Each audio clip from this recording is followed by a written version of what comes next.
वय झालं, लग्न जमेना. मुलगा दारू पिऊन आला आणि पित्याने लोखंडी मुसळीचा टोला डोक्यात घातला. जाग्यावरच मृत्यू.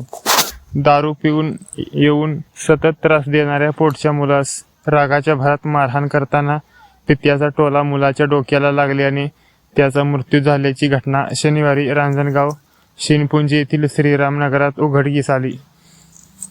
या प्रकरणी रात्री उशिरापर्यंत MIDC वाळूज पोलीस ठाण्यात गुन्हा दाखल करण्याची प्रक्रिया सुरू होती.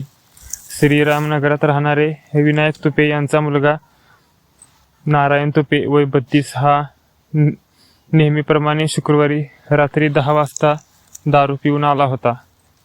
त्यामुळे वडील विनायक तुपे वय 52 यांच्याशी वाद झाला.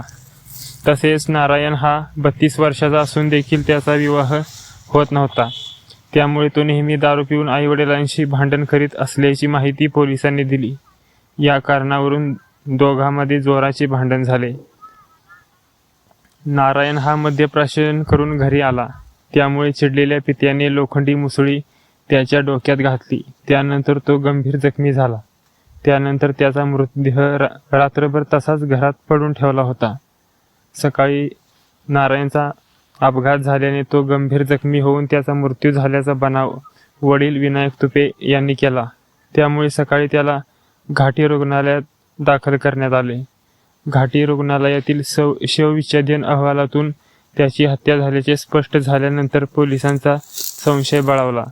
त्यांनी तात्काळ वडील विनायक यांना ताब्यात घेऊन चौकशी केली असता त्यांनी गुन्ह्याची कबुली दिली. या प्रकरणी रात्री उशिरापर्यंत गुन्हा दाखल करण्याची प्रक्रिया सुरू होती.